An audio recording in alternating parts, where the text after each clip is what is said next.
I could please have your attention, thank you. My name's Johnny Burtka. I'm the president of the Intercollegiate Studies Institute. It's my honor to welcome you to tonight's debate on transgenderism and law. First and foremost, I want to thank the students at the University of Pittsburg for their warm and spirited welcome. We don't typically get this kind of feedback for ISI Events, but I thank you for being here. I thank the college Republicans for their courage in helping to organize this event, the university administration for their defense of free speech and open inquiry and allowing this event to proceed. And I'd also like to thank the Diana Davis Spencer Foundation for making this event possible. Before we get to the topic at hand, I'd like to tell you briefly about my organization, the Intercollegiate Studies Institute. ISI exists to provide a forum and a community for college students across the country to explore and examine fundamental questions about politics, culture, economics, and history, and to debate how to implement those ideas in American life and on their campuses, specifically to ensure that the common good and dignity of every human person is respected.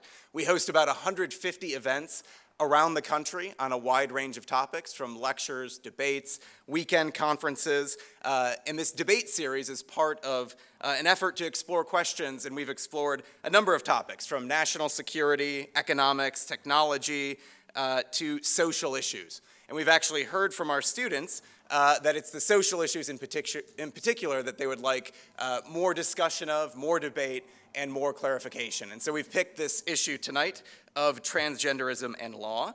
And I understand that it's obviously a controversial topic. Over 11,000 students have signed a petition calling for this event to be canceled. But we believe that that's a signal that there's more that needs to be explored on this topic. And it touches a nerve in terms of the life in common here at the Pitt community. It touches a nerve because it's a conversation ultimately about human nature. What does it mean to be a man or a woman according to biology, to culture, to history, and to religion? And how should law and public policy reflect those realities? So tonight we gather at a university, a place of open inquiry and discourse, where we ask tough questions and examine presuppositions to confront a difficult question, and I expect our speakers to do it with patience, intelligence, honesty, and openness in an effort to pursue truth together and to deliberate, which is a hallmark of our democratic life, about how to best order our community on this important question. So without further ado, thank you all for coming tonight, and I'd like to welcome Dylan of the College Republicans to introduce our speakers.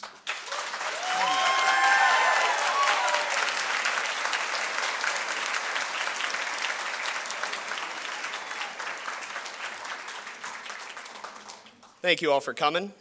I'm glad you were able to make it in here through a little bit of an unanticipated crowd there. But just a quick reminder to everybody before I introduce the speakers that there's no signs, noisemakers, or disruptions permitted. And any disruptions that impede the ability of everybody in the room to view and engage in a productive conversation will have those items removed. So our first debater, Mr. Michael Knowles, is the celebrated host of The Michael Knowles Show at the Daily Wire and The Book Club at PragerU. He is also the author of the best-selling book, Speechless. In 2017, Michael published the #1 national best-selling treatise, Reasons to Vote for Democrats, which President Donald Trump hailed as a great book for your reading enjoyment. In late 2020, after an appearance guest hosting the Rush Limbaugh program, it was announced that Michael's daily podcast would be syndicated to terrestrial radio. Our second debater, Brad Polumbo, is a libertarian journalist. His work has been cited by top lawmakers such as Senator Rand Paul, Senator Ted Cruz, Senator Pat Toomey, Congresswoman Nancy Mace, Congressman Thomas Massie, and former UN Ambassador Nikki Haley, as well as by prominent media personalities such as Sean Hannity, Ben Shapiro, and Mark Levin.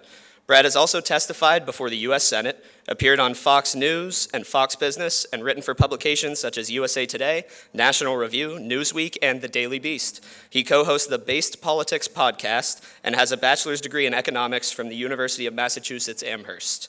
Tonight's debate will be moderated by Leah Sargent, who is the Chief of Staff for Debates and Public Discourse at Braver Angels. Her writing has appeared in the New York Times, the Washington Post, and others. She is the author of 2 books and has spoken on building community and constructive conflict around the world. She runs Other Feminisms, a Substack community focused on the dignity of interdependence. So please join me in welcoming our speakers.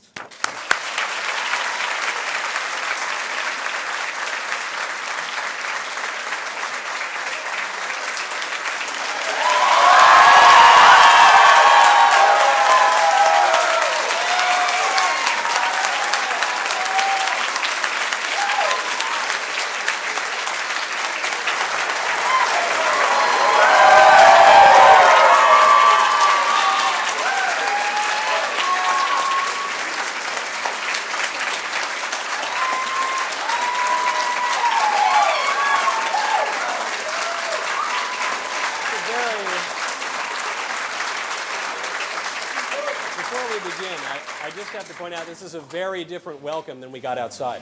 So I appreciate it. Thank you all very much for coming. I want to give you a brief introduction to the debate format we'll be using and the goals for our debate.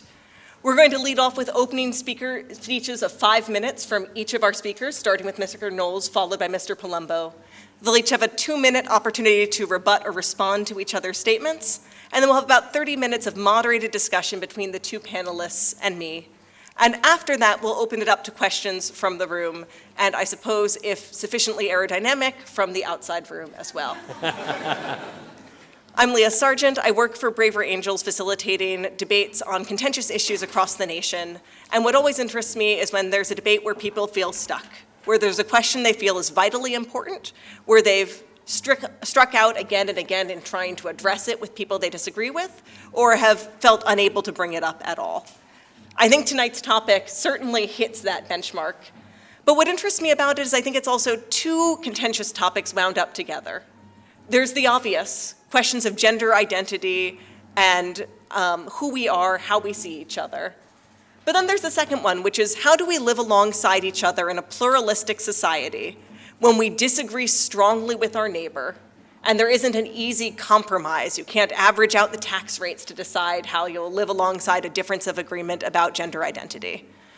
So I think one thing I'd like everyone to consider in attending is that whether or not you've come into the room with a very strong belief about the question of gender and transgender ideas, you may find yourself agreeing or disagreeing with the speaker you support when it comes to the question of how we navigate those differences in a pluralistic society, when the law should coerce, what we do when we disagree deeply with a friend. And I hope you'll leave this room better prepared to speak to someone who you think is living wrongly, who you love, who you can't walk away from or simply protest, and you want to figure out, how do I say I think you're wrong in a way that they'll hear as an act of love? With no further ado, Mr. Knowles.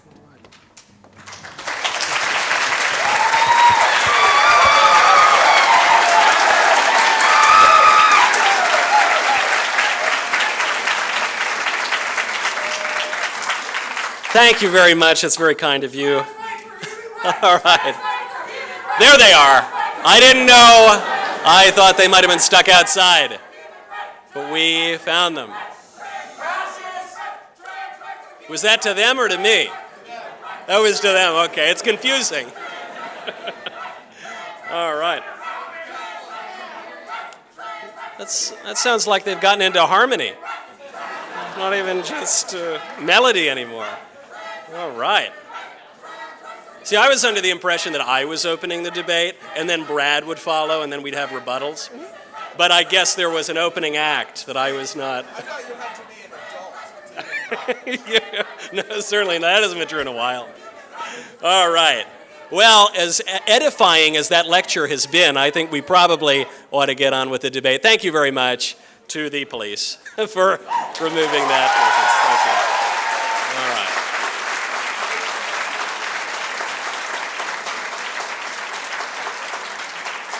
Leah, I don't want that to come off my clock. I didn't call for them. I'm not promising anything, Michael.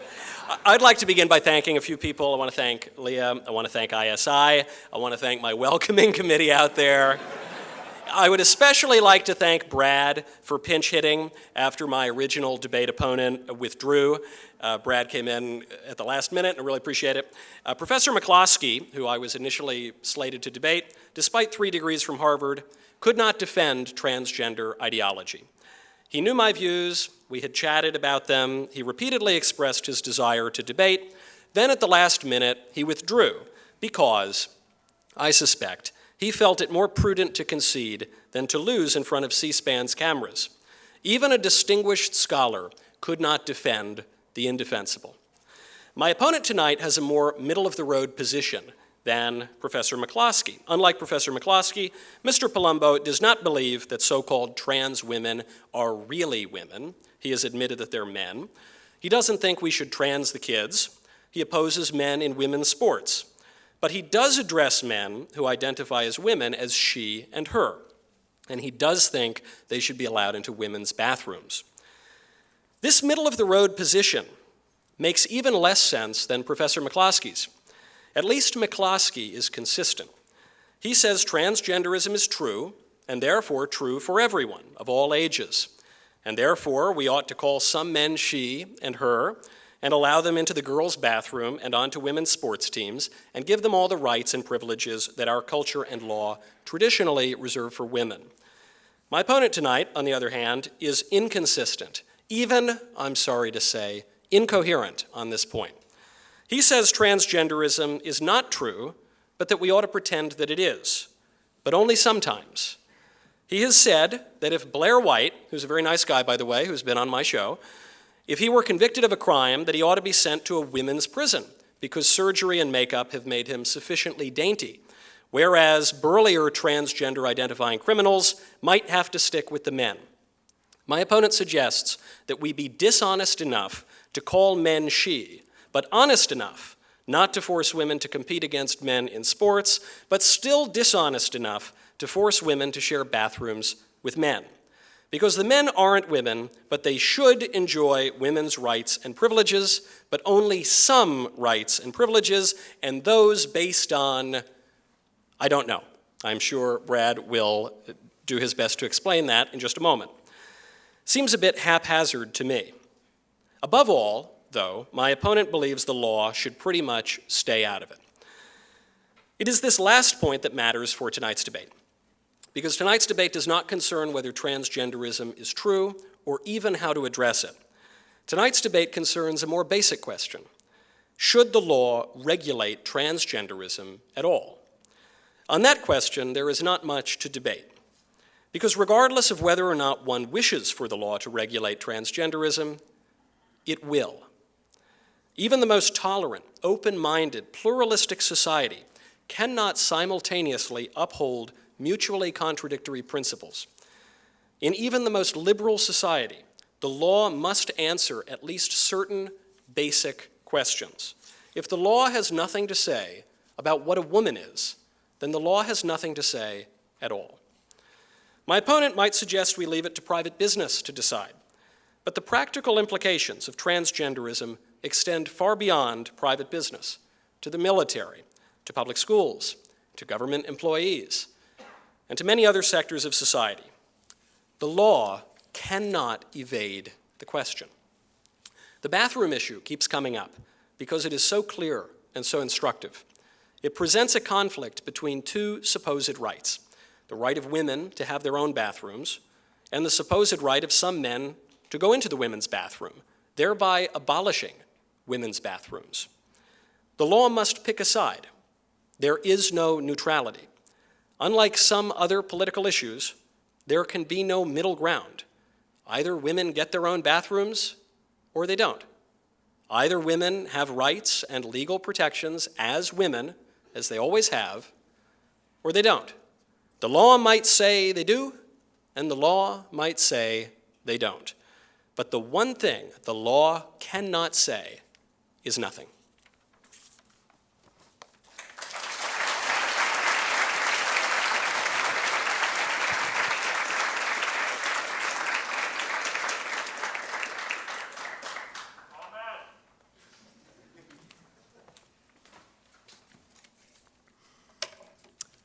Hi, everybody.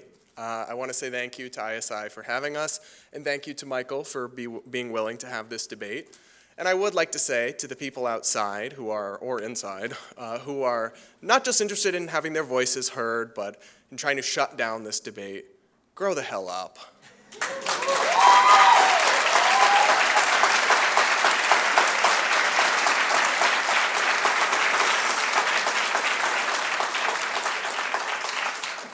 The debate is happening, whether you like it or not. It's your choice to participate in it or bury your head in the sand. This is America, we have free speech, and I just don't really stand for anybody who would try to shut down the voices they disagree with rather than engage with them.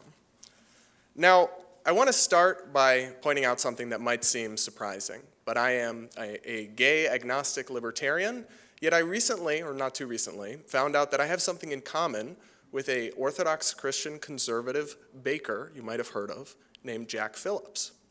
You see, I met him a few years ago when he was the subject of a Supreme Court case because gay rights activists had harangued him into court trying to force him to bake a gay wedding cake.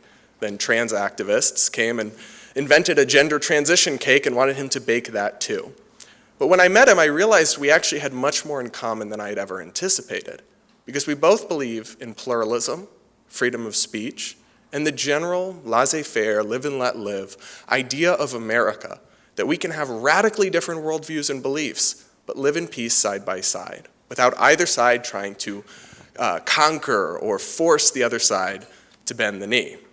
But those activists who chased him into court, who harassed his business, harassed his family, drove away his customers, tried to use the force of the law to eradicate his beliefs, his bigoted and evil beliefs in their view.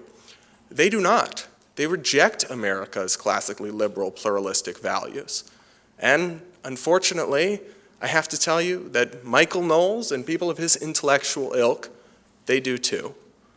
They've unfortunately become essentially a right-wing version of those LGBT activists who seek to use the state to police how other people can live their lives and restrict them from living in ways they personally disapprove of. You don't have to take my word for it. Michael recently said at a speech I'm sure you're all aware of that we should eradicate transgenderism from public life. Now, to be fair to Michael, he was not, as some of his critics have mischaracterized him, calling for pogroms or for people to be killed. But what he was calling for, and what he has called for many times in many other places, is to ban transgenderism, to ban adults from receiving medical transition treatments, to ban adults from using preferred pronouns and names in public, to ban adults from accessing facilities that align with their outward appearance. And even in the case of transgender TikToker Dylan Mulvaney, who I will admit is pretty cringe, Michael has called for Dylan Mulvaney to be institutionalized.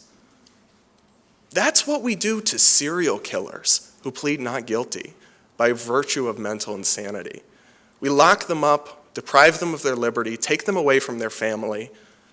And that's what apparently folks like Michael Knowles think should be done to outspoken transgender adults, because he disapproves of their lifestyle, he disapproves of their beliefs, and he disapproves of their words. Now I'm here to suggest that that totalitarian approach to debating social issues is fundamentally inconsistent with conservative principles of individual liberty, limited government, and the classically liberal society that conservatives in the US have always wanted to conserve. But it's also remarkably short-sighted. About 30% of the United States identifies as socially conservative. About 23% identifies as Catholic, which is Michael's faith. And I'm from New England, so that I know that a lot of those Catholics are actually pretty libbed out. So what you have is a minority of the country, a small minority, that actually holds ultra-traditionalist beliefs on social issues. So if we want to start having the majority rules approach of suppressing lifestyles you don't approve of shutting down ideas, of banning ideas and lifestyles that aren't in alignment with your values, that is not going to go well for my friends on the religious right. Now, none of this is to say we must have a totally anarchist approach to transgender issues.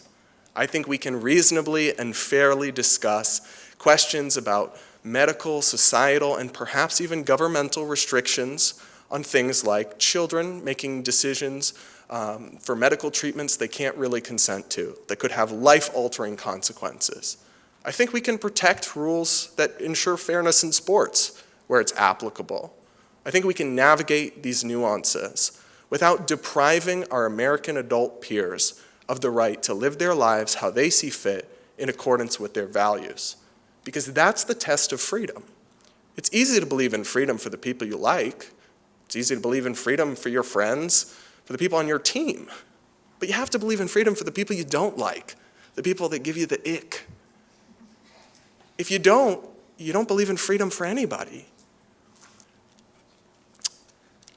And unfortunately, the approach that Michael Knowles and his ilk advocate on these issues is inconsistent with traditional conservative values of individual liberty, and it would ultimately set the stage for their own downfall.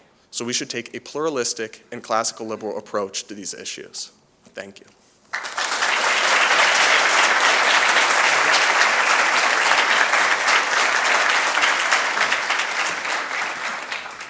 Thank you, Brad. I am shocked to hear that I'm not pluralistic. I consider myself very, very open-minded, as we all are in America, but on certain issues we cannot be totally open-minded. Because on some issues you see a conflict of rights and a conflict of claimed rights and a conflict of freedom. So if we were debating tax policy, we might come to some conciliatory middle ground and we might hear all sides. If we were discussing immigration, we might say, okay, we take in 3 million immigrants a year today. Conservatives don't want to take in any more immigrants. We've taken in a lot. But okay, let's meet in the middle somewhere. On this issue, we can't do that because either the women have the bathrooms or they don't. Either the women have the sports teams or they don't. Certain issues, you can't just meet in the middle. On certain issues, you would split the baby, which is no good for anybody. So here, Brad is claiming the freedom of the transgender identifying people, men who think that they're women mistakenly, to enter into the women's bathroom. And what I'm defending is the genuine freedom and right of women to have their own bathrooms. Only one of those is going to win out. Only one of those is in accordance with reality, so I would just as soon defend the one that happens to align with the truth. Now, a lot of what Brad just said is not true. Brad said that America is very liberal and open-minded on these transgender issues. It doesn't seem to be the case. According to Pew Research, 60% of Americans say that manhood and womanhood is determined by biological sex. So I wish it were 100%, but 60% is not bad. It's a clear majority of the country. It's up from 56% just a couple of years ago, and it's up from 54% in 2017. So the American people are on our side on transgender issues because they have eyes and a brain, and the American people are increasingly on our side on these issues. As for the freedom of these people to mutilate themselves and to harm themselves, I wonder if Brad would extend that same conception of freedom to someone who suffers from a body integrity disorder. Body integrity disorder is very similar to transgenderism in that it involves people, usually early onset, about 8 to 12 years old, who will imagine that a healthy limb does not really belong to them, and they'll ask a doctor to cut off that healthy limb. This would be medical malpractice today. I don't think any of us would want to allow some poor soul to have their limbs chopped off because of a disorder. We would want to give them psychiatric treatment. So I don't really see why the same principle wouldn't hold true here, especially considering the very harmful effects of the transition. The largest data set on sex reassignment procedures, both hormonal and surgical, reveals no mental health benefits whatsoever. This was in October 2019, the American Journal of Psychiatry. In fact, what the data set showed was that the transition made the patient's mental health deteriorate, at least on one point, which is anxiety. Rates of transgender regret are skyrocketing. Lord Robert Winston, surgeon and scientist in the UK, found that 40% of people who undergo what we'll call euphemistically bottom surgery experience complications. Many need further surgery. A quarter of the women who undergo top surgery feel uncomfortable with what they have done. This harms people immensely. It is growing. It is raging. The numbers of young people who identify with it have doubled in recent years, and that's why we shouldn't subject people to it. Thank you, Leah, for that very kind reminder that I've gone over time. Thank you.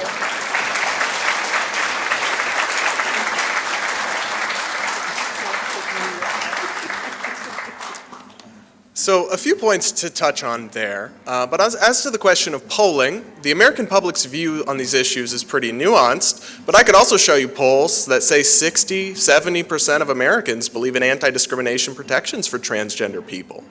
In fact, I think the eradicate transgenderism from public life position, even as Michael describes it, not as his critics do, is not going to poll high in America.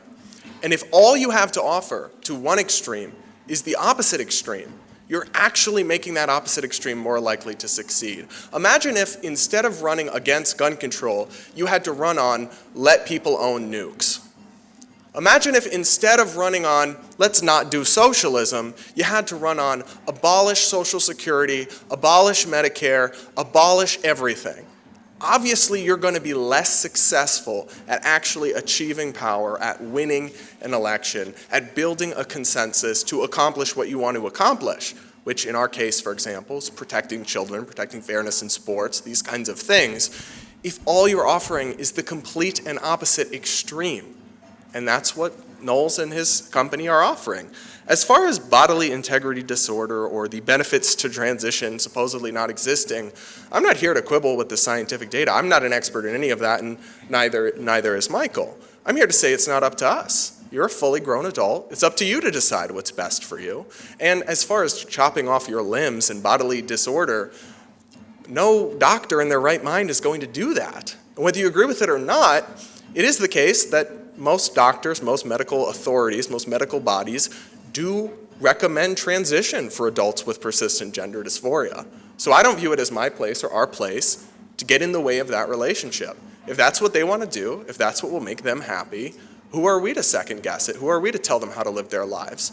I don't want the government policing my wardrobe, my speech, what pronouns I use. I don't want the government telling me what I can believe, what I can say, how I can live my life. If you don't want that, you have to respect that for transgender adults as well. All right, I'll start with a question for each speaker, and we'll have a medium free-flowing conversation moderated by my gavel. Okay. Mr. Polumbo, in your rebuttal, you were saying that your concern is about the efficacy of Mr. Knowles' approach. It's not popular. I'm curious both whether you think he's right and he should just be differently strategic in how he approaches it, and whether it's always ineffective to make an unpopular point plainly and honestly, or kind of as a feint. Should the anti-abortion, pro-life movement have responded to kind of the backlash after Dobbs by kind of hiding their commitment to a pro-life cause or by openly making the arguments? Yeah, so I think it's both. I don't fully agree with Michael's positions, but also from a pure tactical position, I would say it's wrong to run on the opposite extreme. A good example of this is, you want to use the abortion context. I live in Michigan. We had a governor candidate there, Tudor Dixon, who ran on no abortion exceptions, no rape, no incest, life of the mother maybe. She lost terribly. It was every single ad because that was a wildly unpopular position. And as a result, those are like 2% of abortions or whatever. You could have had a governor that would have worked to restrict 98% of abortions. And instead you have Gretchen Whitmer.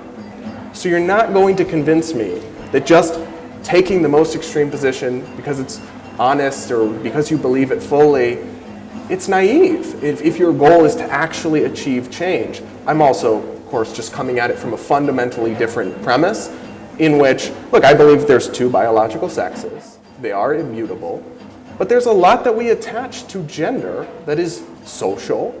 And if someone like Blair White, who I consider an acquaintance and am friendly with, if she wants to live as a woman, have surgery as she has, if that's what will make her happy, and she struggled with deep depression and mental issues, and then that helped, why would I object to that?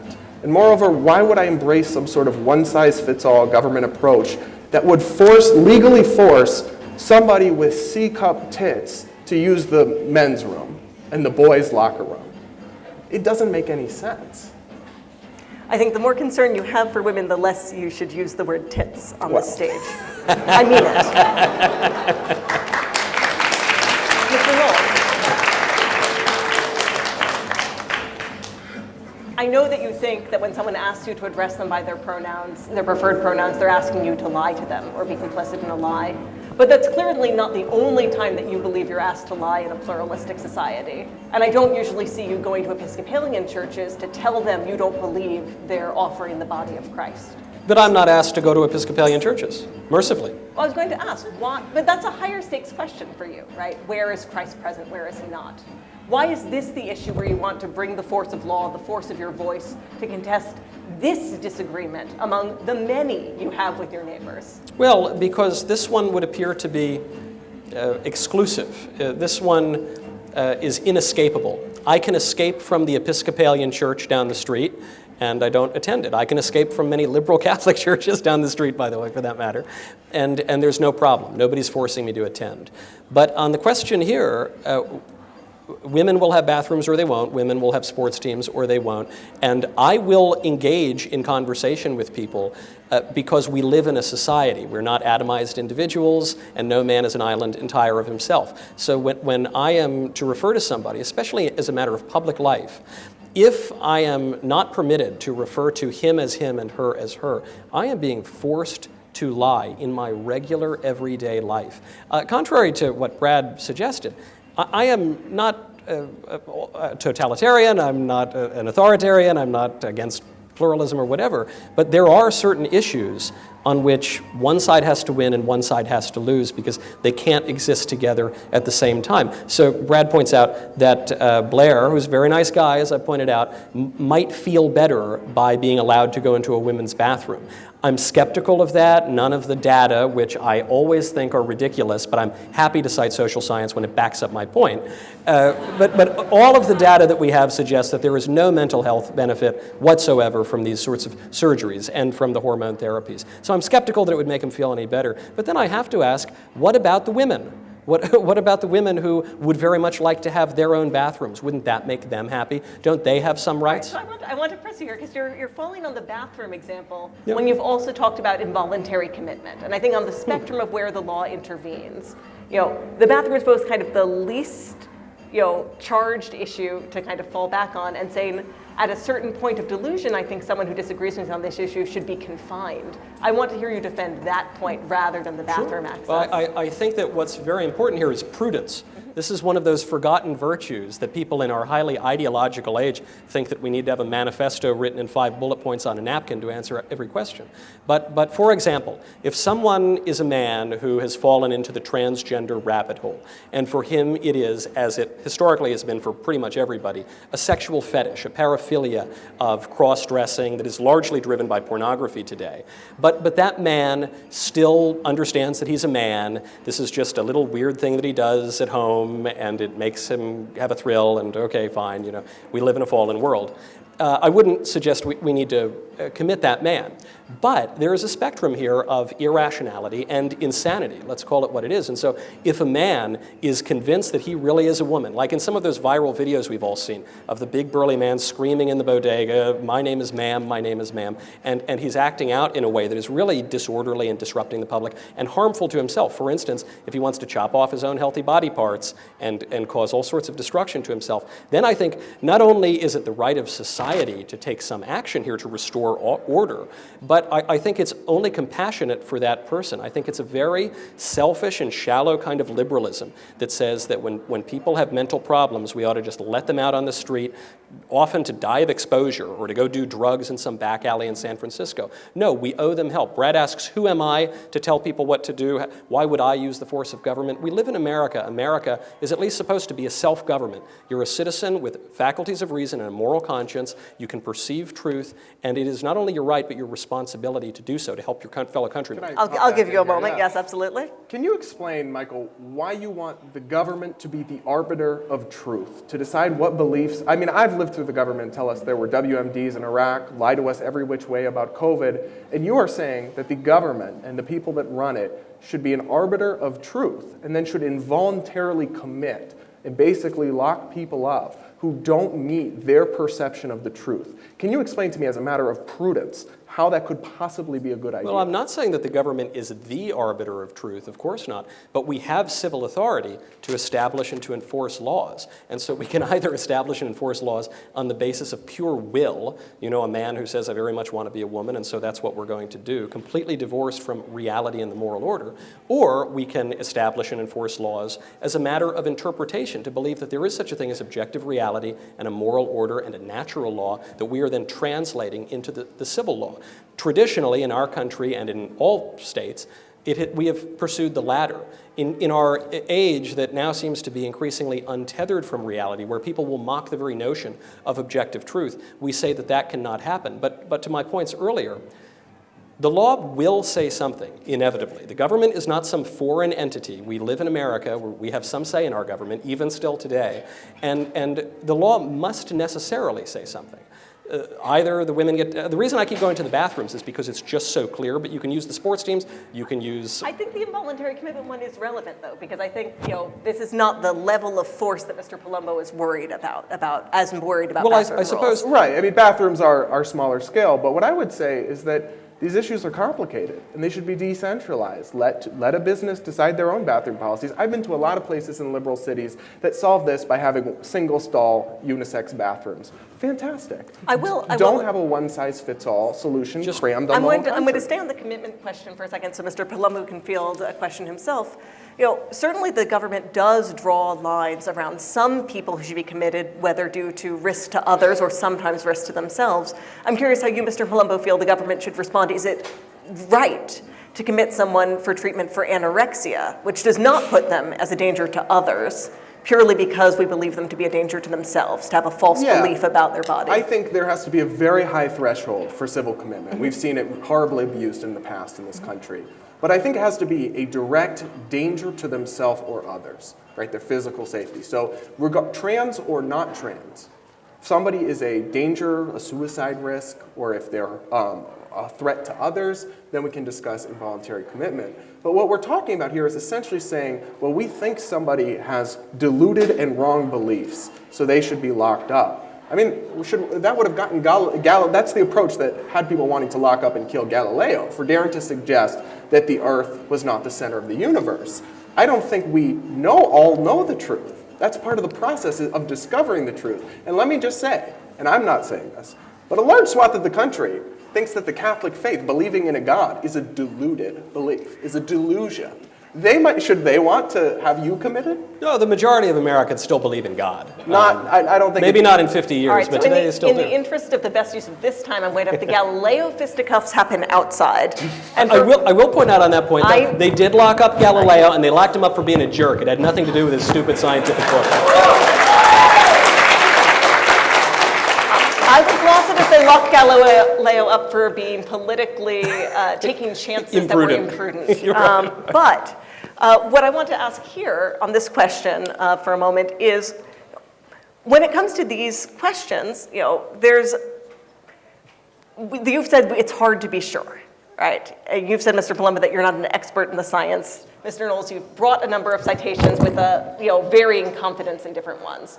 What is your greatest source of uncertainty for each of you right now about the current growth in transgender identification, in the roots of it, and what would you most like to know that you don't know now? Well, I would just like to correct you, Leah. You've said that I've had varying degrees of confidence in the scientific studies. I have no confidence in any of them. I'm just citing them because they back up my argument. What would you actually like to see studied? I mean it, right? Like, kudos for honesty.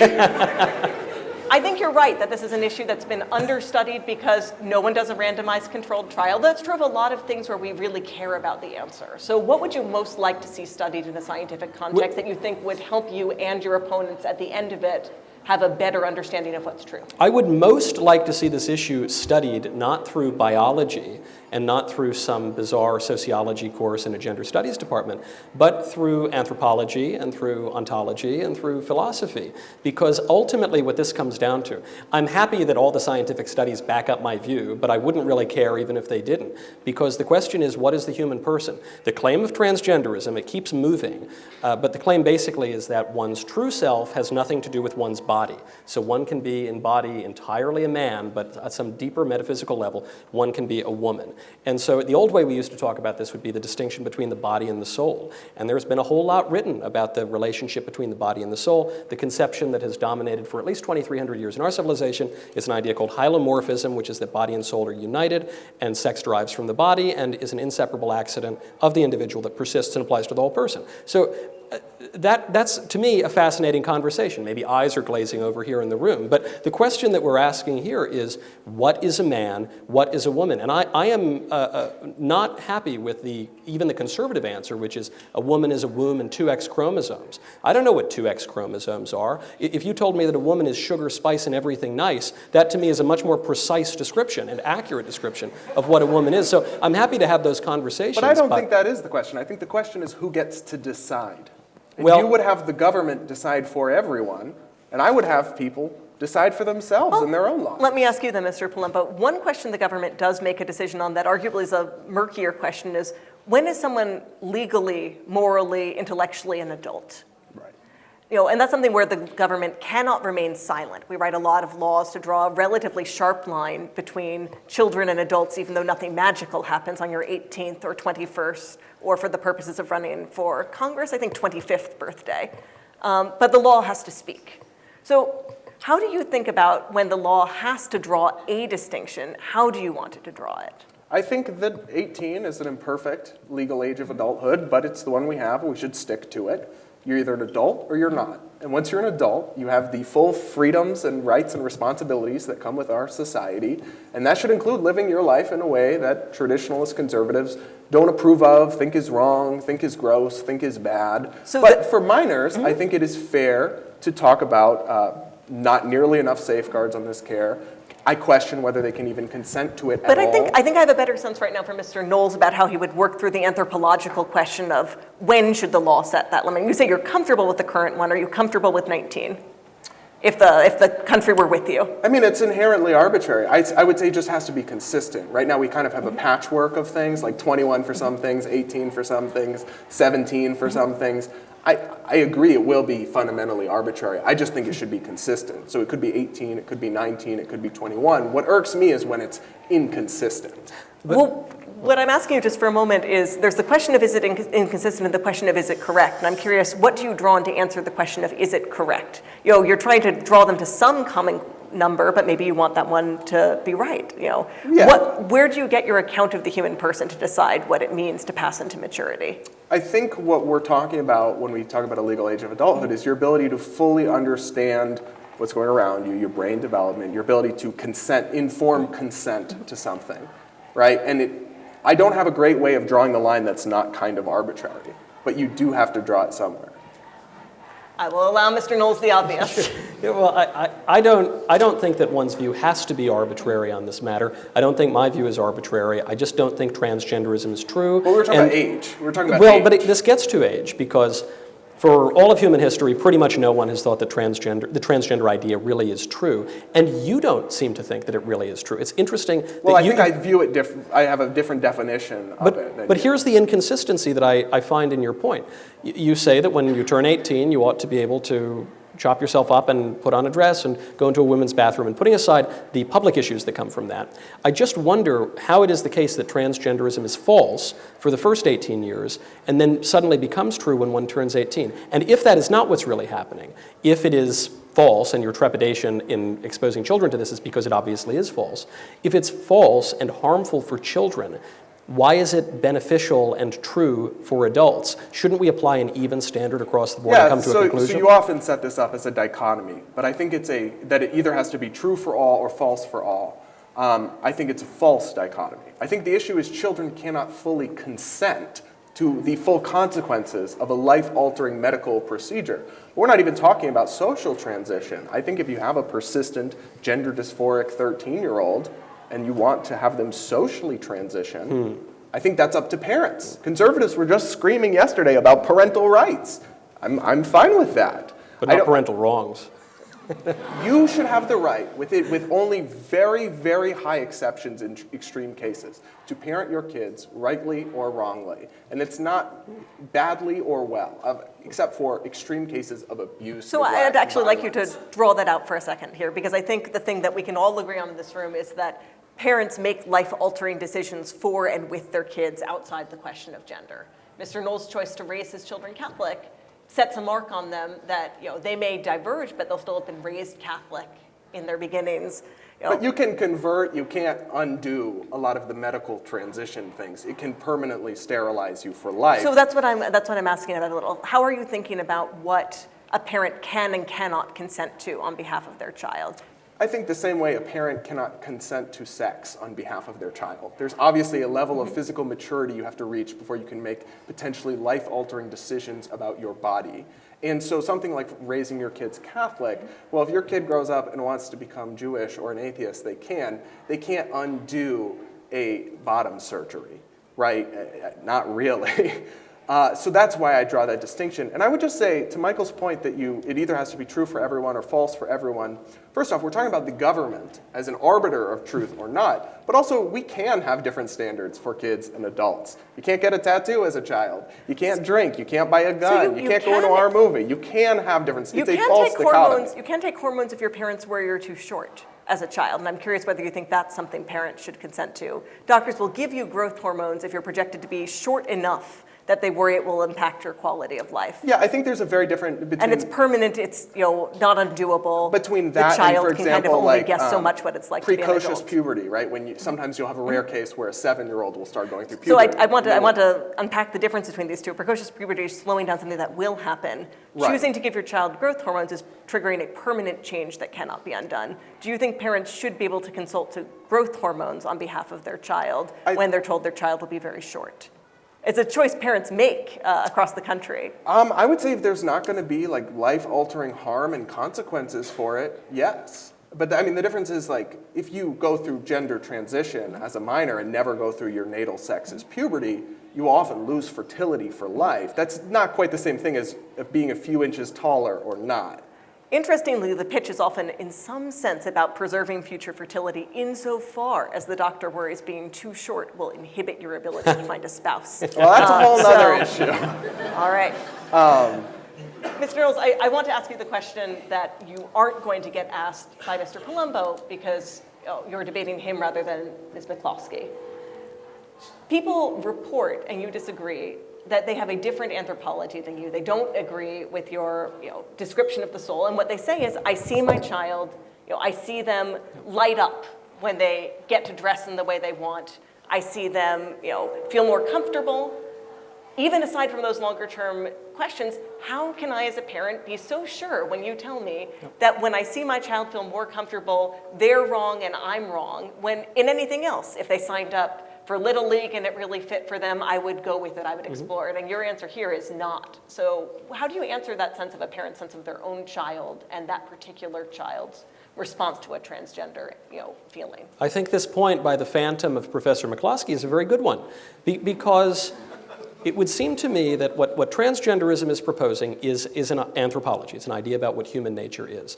And so if it is true, then it is true for children, and I'm not using this to suggest we get rid of transing the kids. Ultimately, I think that, of course. But if it's true, then it would seem to me very cruel to prevent a child from transitioning, especially before puberty.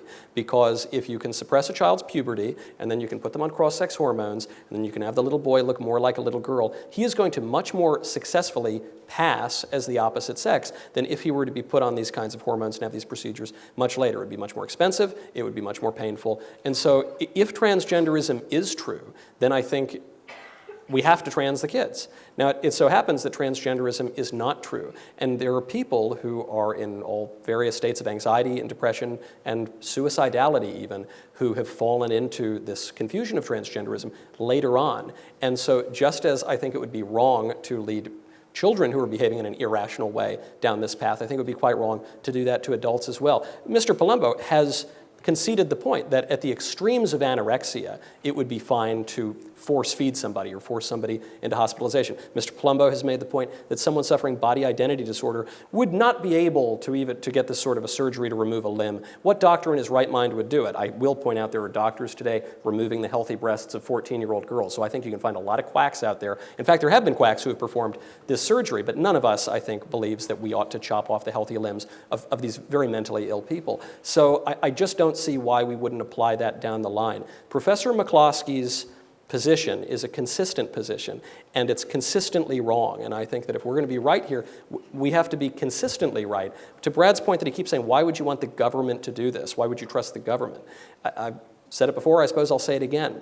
In the United States, we are the government. Even with all the corruption, we are the government. And if we surrender our capacity for reason and moral conscience, if we really say that we can't know the difference between true and false and right and wrong, then we're surrendering self-government. This is what John Adams meant when he said the Constitution's built for a moral and religious people. That wasn't soft soap and a nice platitude. He's saying that's how self-government works. If we surrender that, we lose the American project. Mr. Polumbo, I do want to ask you the same question. What would you say to a parent who says, I want to take care of my child, everything I see in my child's behavior, not just in what they tell me, but in the way they act when I address them in one way or the other, when I put them with one group of kids or the other, tells me they're happier this way and uncomfortable the other, but you say I can't do this till they're 18. Why? Well, to clarify, I'm okay with them socially transitioning. But I think you know that that's not always where people want to stop. I agree. Right? So what would you say to that parent? The reason that that is not appropriate is that that child is too young to really consent to the life-altering possibilities of that, but two, going through puberty of your natal sex.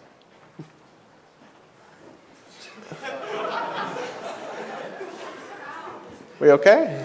Some people were transitioning to the front rows, and so I think the security got a little worried about that. Okay. I'll just start over. So again, I'd like to ask the question again, because I think the reason the noises are so loud out there and the reason everyone got quiet when we saw someone moving is that people think the stakes of this question are high. They are. And that parents worry if they listen to you, Mr. Polumbo, and wait and act later, they may not be taking care of their child or loving their child as they are.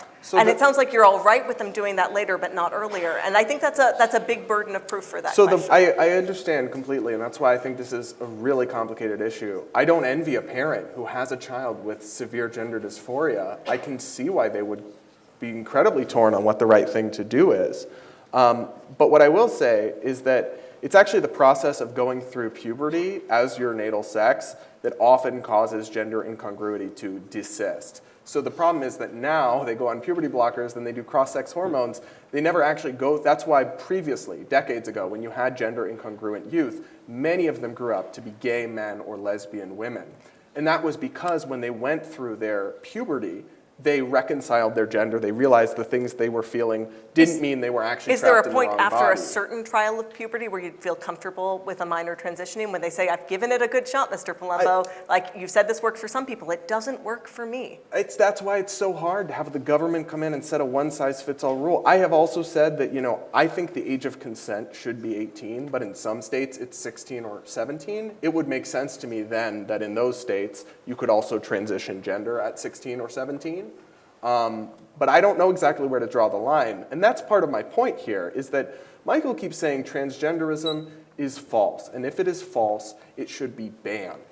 I don't believe the government should be in the business of banning false ideas. Michael's also said that transgenderism is a false religion. So then we want to ban religions. I'm wondering what happened to freedom of religion? What happened to freedom of speech? And also, the average federal bureaucrat has the politics of Elizabeth Warren. And I know you can cite noble things about self-government, but the truth is we have a bloated bureaucracy that does not represent the American people.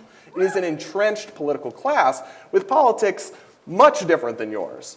So the idea that we're going to make that government the arbiter of what ideas are true and false and ban or eradicate some ideas as a result of that seems to me not just a bad idea on principle, but incredibly short-sighted for people from your background and worldview and values. Mr. Knowles, how do you think you would fare under a government that has the reach and intimacy that you are advocating for? I think I would fare fairly well, because while I agree with Brad's point that we have far too many bureaucrats on the federal payroll, the recent upending of laws concerning sex and gender have come from elected and appointed officials. It's come from the Supreme Court, appointed by presidents. It's come from legislators in Charlotte, North Carolina, and all over the country.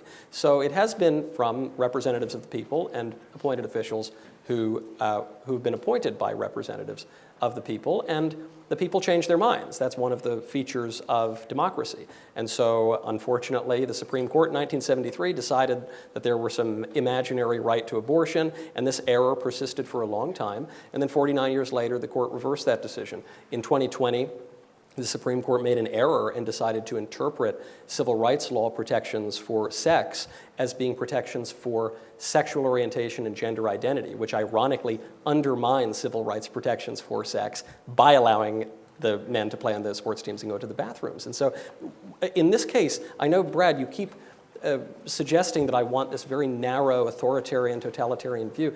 I don't. There are all sorts of questions where I'm happy to leave things pretty open. But on certain issues where only one side can establish its principle in society, we have to come to conclusions. And I would come to the conclusion that has prevailed for all of human history, not the one that cropped up 5 seconds ago. So I want to push a little on what pressing on these questions and these distinctions means for kind of the stability of our democracy. Yep. Because it's one thing when losing power means, losing a little bit of ground on some parts of your agenda, the tax rates are set differently, more or fewer oil wells are drilled. And another thing when laws kind of seesaw wildly between administrations. Yep. We have the gag rule on abortion. It's one example of a law that just gets flipped on and off every time the administration changes, and it feels like more and more laws are in that all or nothing executive order thing. It seems to me that makes every election feel apocalyptic. Yes. We get more of the Flight 93 talk, right? How do you see a way out or through that, right? If people feel losing an election means losing ground possibly permanently, it doesn't seem we can live alongside each other at all. We've already lost faith in democracy, kind of regardless of where we draw the line when we're in power. This is such an important point. And the reason that you've seen this kind of radical polarization where now we go topsy-turvy every election is every election that we're able to win, for that matter. Sometimes the Democrats rule for a long time. The reason for that is because we no longer have shared norms and standards. And so the very thing that I am arguing is a solution to this problem. The reason that our norms and standards have broken down is because half a century ago, leftist activists decided to upend our standards and norms in our culture, to say that having any standards or norms at all would be authoritarian and anti-American. And so what happened was the left pushed their radical new standards. In the 1950s, in the 1940s, you could read the Bible in schools, you could not read pornography in schools. Today, you cannot read the Bible in schools, you can, and in some cases are assigned to read pornography in schools. It's not a battle of more freedom or less freedom, it's a battle of what standards are we going to have, what taboos are we going to have. And so what happened, especially in the 60s, is the left knocked down all of the old standards. They insisted upon their standards in their place, and the conservatives lost the ability to even speak about standards, to even speak about the good, the true, and the beautiful, the common good, what's true and false. And as a result, the left has totally upended things. But I think if we can reassert a sensible vision, then things will go less topsy-turvy. I'm going to indulge my nerdery for 1 second, then pose a last question to you two, then we'll take questions from the audience. Mr. Knowles, do you really think this is a question of the left pushing, or more of what Alistair McIntyre describes as just the losing, for many people, including conservatives, of a sense of where order comes from, till we don't have a language to speak together? Not one side putting forward new norms, but all sides nearly losing touch with what gives rise to their norms that they learned kind of habitually from their community without learning them from the roots up. Well, it's... I think you're blaming just one side here, and I don't know that I believe you on that. No, I blame both of those things, but I think one is a consequence of the other. If not entirely a consequence, largely a consequence. Why are people not in touch with the basis of order and truth? Might it have something to do with the fact that left-wing activists booted the Bible out of schools? Why is it that people don't have a solid formation about the grounding of our government and our public life? Might it have something to do with the fact that a judge decided that preachers can no longer speak about political things, that religion now has to be merely a private matter for the inner closet of your own consciousness rather than a matter of public life? To me, these are not separate questions. And I point to the left because they have been so conscious and intentional about this kind of a strategy, and because the feckless conservatives bought on with the logic. There's a line from William F. Buckley Jr., who's very important to this organization, that I always come back to from God and Man at Yale. And he was quoting a liberal, actually, who said it. And he said, "Skepticism has utility only when it leads to conviction. It's nice to have a big open society, but sometimes people's minds are so open that their brains fall out. A poem is beautiful because of its limits and its constraints. We are limited beings, and so we can't be all things to all people because then we're not anything to anyone. Can I just hop Yes, in you and may. say I something? gave him a bit of time there, yes. Yeah. So you say that you want the truth, the freedom to speak the truth and the good and the beautiful and everything else. But at the same time, I mean, you'd toss up and rip up the First Amendment to stop drag queens from reading books to kids. The First Amendment doesn't protect that. It does. It doesn't. The First Amendment from the beginning of our country has not protected whole scores of speech. Obscenity, notably in this case. It is not obscene if it's, so first of all, you could ban all sexual performances, drag or not, from having minors, and I would support that. But to have a fully clothed... So you'll shred the First Amendment? No, that is obscenity. There's a very clear standard of what obscenity is. And a fully clothed person, who is simply dressed in the attire of the other gender and wearing makeup, reading books to children, is protected by the First Amendment. Brad, for much of our country's history, cross-dressing was illegal throughout the country, including in San Francisco. We had the Alien Sedition Acts. We had slavery, just because we didn't always live up to the We still values. are part of the Alien Sedition Acts. But they're not enforced. But so I'm saying just because we had things in the past doesn't mean they're actually consistent with our rights and values. I suppose what you're saying, though, Brad, is, Michael, your view is anti-American, and it's not consistent with the First Amendment. And what I'm pointing to is the people who wrote the First Amendment, the people who ratified the First Amendment, the people who lived in a country under the First Amendment for the vast majority of our country's history, they all agreed with me, and people in very recent times have started to pervert the meaning of the First Amendment to kind of agree with your The people who wrote the First Amendment also wrote the Alien and Seditions Act. So now you're saying the First Amendment's no good. But the text of the Constitution and the principles outlined are what's important, not the imperfections of the people that drafted them. This is what I want to ask you a little bit about where you see those principles and what they lead to. Because I think there are two ways to interpret what we want out of free speech, and I know which side Mr. Knowles stands on, so he's not getting the question. One is that free speech, open discourse, is a good in and of itself, possibly to avoid coercion or too large a government that would be needed to suppress speech. But the other view, which is the view I know Mr. Knowles holds, so he's not going to need to respond to this one, is that the reason we want freedom of speech is to arrive at truth, in the same way that we want peer review in scientific journals, not so that there's ultimately a panoply of voices, but so that by hearing everyone out, we wind up with one voice speaking one thing that is true. And I'm curious, for you, Mr. Polumbo, do you see the point of free speech as an end in itself, a protection from coercion, or as a tool to slowly, gravitate towards one thing that is true, and free speech is a tool that gets us there, but not the good we are pursuing? So I definitely reject the utilitarian view of free speech. Now, I think to some extent both can coexist, in that I think the best ideas do win out over time, and that sunlight can be a strong form of disinfectant. But there is utility in and of itself of letting man be free to say wrong and false things. And that tell is me the kind of about society. Tell me about what you like about that, because you've rejected one version of it. So what is the good you see in doing that? That's the most fundamental aspect of what if you're not free to speak, you're not free to think, right? That is one of the most fundamental things about humanity. I'm going to press one more time, just because for the interest of time, I'm going to do it more briefly than I know Mr. Knowles would. What is the good of being free to think?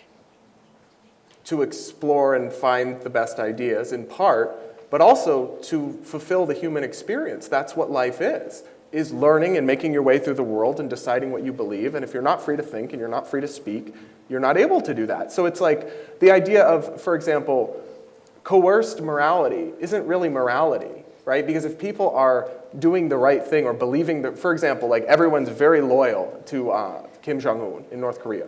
But there's not actually much value in that loyalty because it's done at the threat of death. Lot of value for Kim Jong-un. All right, at this point. And you would like to be Kim Jong-un. Do you? I don't think I would. I wouldn't look as good in the suits. I don't think I would. I have more questions, but since I am not Kim Jong-un, I will not be a tyrant and use the time for questions. I want to look a little at the ISI host. We have a mic over in the corner. Is the plan for people to approach the mic? Just to check, since it's just tucked in the corner. I want to remind people that the best way of asking your question is to have it formed very clearly in your mind before you step up, to give other people the best chance of also asking theirs. Questions should be 3 to 5 sentences, brief to the point, because I want as many voices to be heard here as possible. So, questions from the body. Hey, thanks for coming, guys. I've been a fan of both you for a long time, mostly Brad, though. Hey, there's one. We got one. So the reason I'm a libertarian is because government is inherently a monopoly on violence that will always further accumulate more wealth and power no matter what you do. So having said that, my question is for Michael. As the size of government has grown, so has the acceptance of alternative or degenerate lifestyles on a systemic scale. Culture and the legal system reflect this. How can you recognize this fact while believing that simply using the state to fight this behavior in the legal system will lead to the necessary cultural change to eradicate it from public life? Well, the government hasn't just grown. I guess that's the misconception at the heart of this. Yes, obviously we're a much bigger country now, 330 million people. The federal government is much more powerful than it was some 200 years ago. But in other ways, the government has weakened. In other ways, the ability of local governments to control their own communities and set standards, that's weakened considerably. The ability of school boards to set curricula now is quite controversial. The rights of states have completely gone away. The states essentially have no real power anymore if they ever disagree with the federal government. So once again, I don't think this is an issue just of government getting really big or government getting really small. Conservatives have never supported small government. It's not possible for a country of 330 million people with a global empire to have a small government. What we can have is a limited government. So we want government to be within its natural and proper limits. And so when we're talking about the limits of the government, especially in a self-government such as ours, we have this question: do we have the political right to set certain standards? Are our rights merely the individual licenses to pursue whatever delusional and depraved sexual identities that we want to pursue, or any other kind of fantastical ideas? Or do we have an exalted freedom that will suppress some of our lower appetites, but will give us a flourishing community? That latter idea was the idea that has animated our country, that made our country great, that made our whole civilization great. As we've lost that, the government's gotten all out of whack, as you describe, and the country's gone to pot. That was an admirably concise question. I'd ask you both to kind of imitate questioners in concise. That was a less admirably concise answer. A little bit. Uh-huh. Just to get as many as possible. We'll go to the next one. I'll throw a dichotomy as we go. America is too large to be justly governed, yes or no? America is not too large to be justly governed. There have been plenty of empires that have been justly governed. Dichotomy. Well, I'd suggest we should maybe be doing a little bit less of the worldwide empire part. Fair enough. Sure. But also, sure. I would say it is too large to be governed by one large federal government, and that's why it should be decentralized as much as possible. Next question from the students. Thank you guys both for coming. As an aspiring journalist, political content creator, you guys have been keeping me busy over the last couple weeks. I appreciate that. I'm a senior at Point Park University. It's probably about 15 minutes from here. The school made headlines last year for their implemented pronoun mandate, saying that if students told you what their pronouns are and you didn't abide by that you can get in trouble through administration. It being a private university, how do you recommend not only fighting back against that rule, but having students who are mainly liberal on that campus kind of see your side of that argument? The university is obviously very liberal, and so they probably buy into all sorts of student governance kind of silly policies. So you could try to get some power and wield it that way. But as you point out, it's a school. It has the right to set its own standards, especially as a private university. It can do that. And so ultimately, if you can't persuade the administration to do it, you might have to seek out a community that's more reasonable and that very likely will provide you with a better education if the school that you're attending doesn't know the difference between men and women. Yeah, I think I agree with Michael. They're a private school. They can have stupid anti-free speech policies if they want, but I think you should transfer. We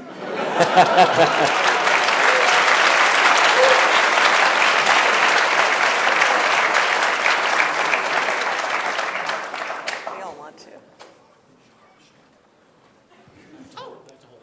Oh yeah, for sure. My bad. Mr. Polumbo, it's awesome that you could come here on such short notice. How much did they pay you to do it? A lot. Sorry,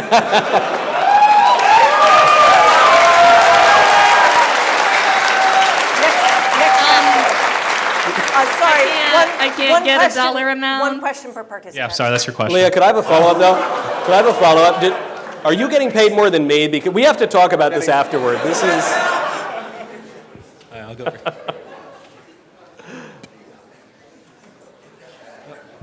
All right.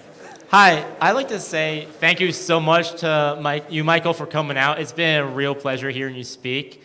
My question actually goes to both of you, though. So it's been, I know with you, Brad, you argued about, with the age of 18, that's kind of the accepted limit of when someone becomes an adult, and then you said that's when they should be allowed to, go through gender reassignment surgery.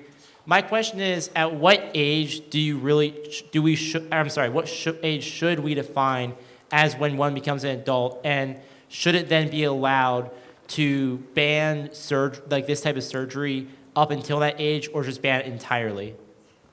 Certainly, we can have an age to buy cigarettes, which they unfortunately raised recently. Now it's 21 to even buy a cigar. But, you could be 18 to do this, 21 to do that, or the other thing. But more importantly, even once one reaches those ages of maturity, the question is, can certain behaviors be banned?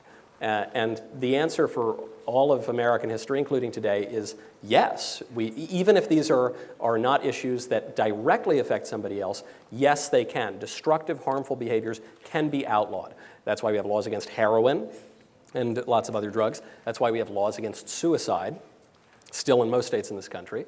And that's why we have had laws and ordinances against the kind of transgender transition and surgery. Because we can know something about reality. That's the premise of our government. And we can know that even adults sometimes fall into very destructive habits. And because we're all living together in society, if enough people fall into something like the addiction of heroin, then we won't have a true liberty in this country. We'll have merely licentiousness, which is really just a form of slavery. So we can do that. We have done that for most of American history. And that remains very much still a possibility in America unless the libertines get their way. Yeah, so I think the question is not so much can we or can we not restrict this, it's should we? And I would just say, do you want your own life restricted? Do you want government officials writing rules about what clothing you're allowed to wear? I mean, I think of it, the COVID experiment reminded to me the importance of bodily autonomy and medical freedom. I don't understand how people can, on one hand, and I'm assuming some of Michael's positions here, but rail against COVID vaccine mandates, be outraged that the government would tell you you have to take an injection, and I was, but then also think the government should be able to tell you whether or not you can take testosterone pills. Be outraged at the idea of being forced to wear a mask, but think the government should be able to tell you you can't dress a certain way in public. To me, there's a total cognitive dissonance here. I want to live in an America where adults, as long as they're not hurting anybody else, can live their lives how they see fit. Michael apparently wants to live in a sort of majority rules type of you'll live your life the way the majority of people think you should America, which again isn't going to work out for a minoritarian social conservative faction in a country that's becoming more pro-LGBT, becoming less religious, becoming less traditionalist. It's just not going to work out well for you. I want to we've had a lot of time for us. More questions from the crowd. Oh, I have such good points to make. You both get concluding remarks. That's true. Yeah. Can I stand up? Hi, Michael Knowles. Hello. So thank you for persisting and coming to speak here despite multiple setbacks. As someone who is conservative and as a devout Catholic who would like to eventually become a commentator for the Daily Wire, similar to your young colleague, Brett Cooper, would you recommend I start posting YouTube videos about my commentary on YouTube, or to gain an audience and traction, or just email Ben Shapiro to ask him if I can have my own show, or how should I begin my career as a commentator? I'm going to add an addendum to that question, since I'm also Catholic. What prayer rule of life would you suggest for someone who's going to enter into media? I mean it. The St. Michael prayer about 24 times a day. Really great question. If you're a friend of mine, I would not recommend emailing Ben Shapiro. That's not going to be the right move. What I would recommend for you is that you get a little bit of political experience. if you want to be a political commentator, I would recommend you get a little bit of political experience. You can work on a campaign. That's actually a great way to get political experience, to know what it's like on the ground and not just what the news says. I would recommend you read everything. The reason I recommend you read everything is because you're young, you're vibrant, and I'm sure you're very well educated, but your views will change as you become educated, and it's a real pity when people become well known at a young age and they say very stupid things and then they come to regret those things later on. So that's the first thing that I would recommend. As for the prayer life, I'm pretty simple about it. I would recommend a nightly rosary, and very simple. I mean, for people who are interested in the faith, I always think, oh, you could read Thomas Aquinas, you could read St. Augustine, you could read all these wonderful people, and I recommend G.K. Chesterton too, all these people. But pray the rosary, and the other thing I would recommend, I'm not even being cheeky here, is I would recommend praying the St. Michael prayer. It's against all the evil spirits who prowl about the world seeking the ruin of souls. And against our own temptations to wrath, contempt. Yes. No, this, I hate to add another 30 seconds here, but the other night, it was during Lent, I was talking to a friend of mine, and we were talking about No, actually, sorry, I can't allow this. Look at the hands, look at the hands. All right. I'll suppress my wrath even more, I guess. All right. Can we have another question from the audience? There we go. Thank you. As I've been listening, correct me if I'm wrong, but it seems that I'm hearing that there's two different ideologies with each individual. Mr. Polumbo, from what I'm hearing, it sounds like more of a relativistic ideology.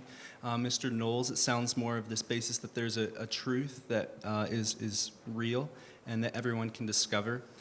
So that brings me to the question of the thought that maybe the real question should be, what is truth? Otherwise, it seems like the conversation just keeps going back and forth without finding a tangible outcome. Do you think this topic can be decided before answering the question, what is truth?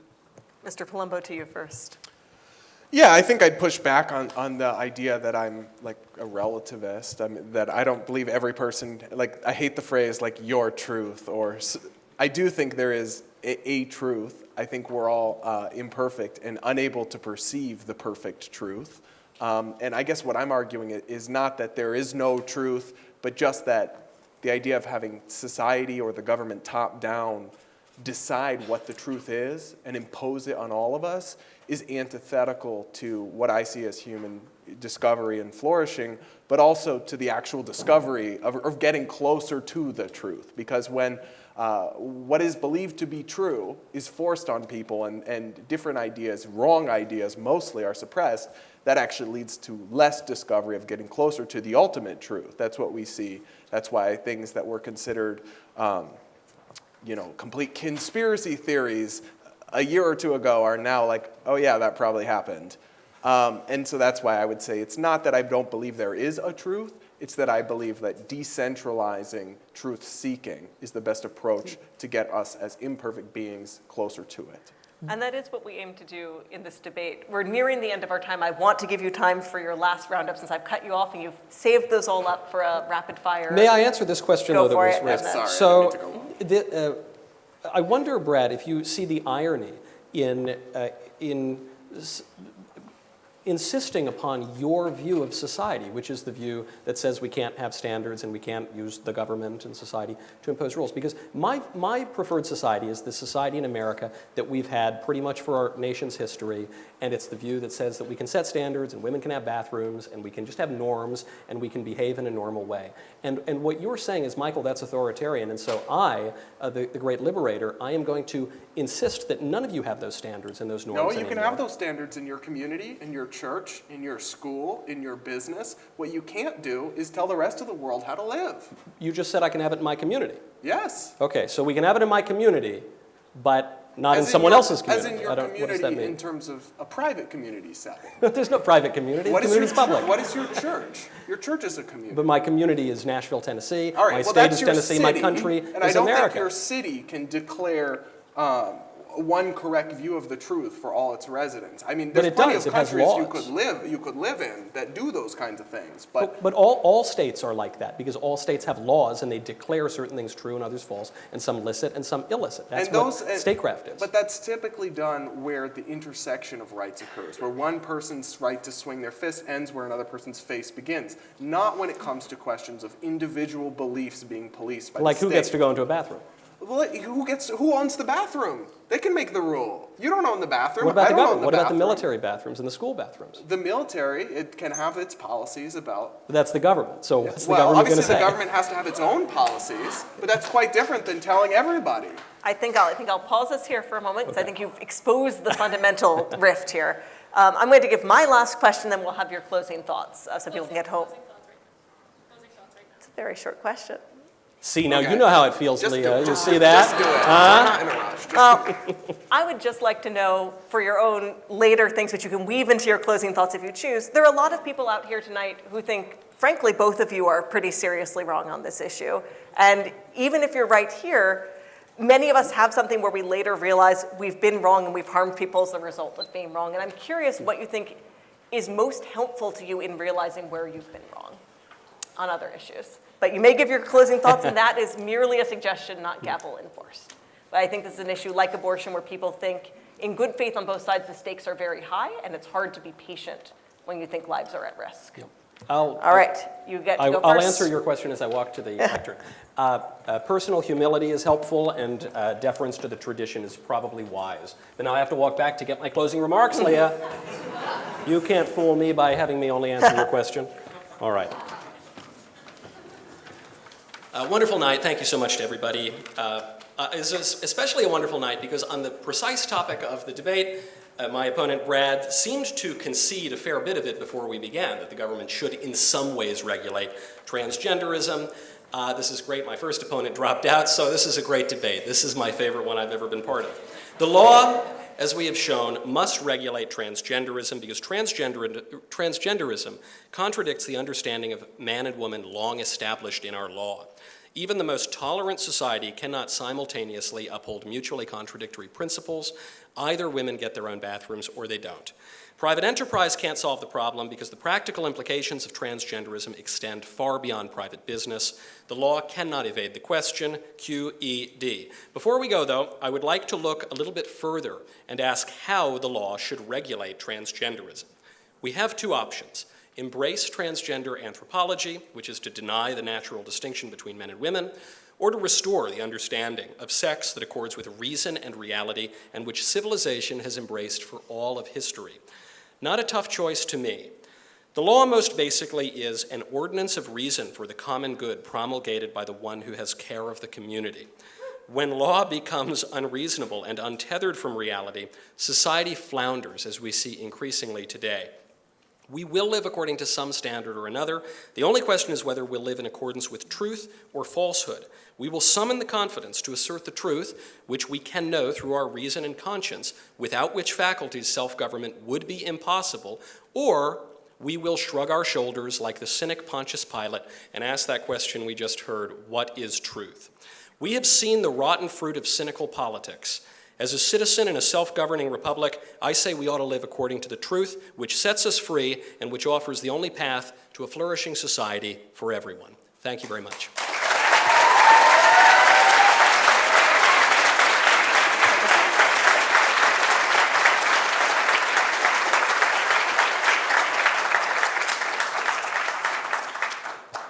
The debate we're having here tonight really fundamentally comes down to what kind of a society we want America to be. Do we want to be a pluralistic and classically liberal society where people of different beliefs and values can live side by side? Or do we want to fight in an ever-intensifying struggle, a tug of war over the state, to be used to crush minority viewpoints and force conformity, force people to live how others see fit? I know which one I would like, and I would humbly suggest that the viewpoint of those conservatives,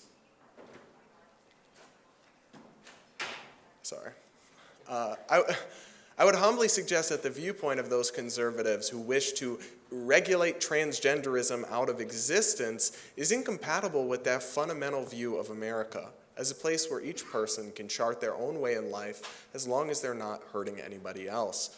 I also would just reiterate that it's remarkably short-sighted. 30% of America identifies as socially conservative. If you guys really don't want to leave space for different lifestyles, for unpopular viewpoints, that is not going to go well in a democratic society. So if this newfound flavor of authoritarian-style conservatism gets its wishes, it won't just be betraying some of the principles that make America great, it will be setting the stage for its own destruction, and frankly, that destruction will be deserved. Thank you.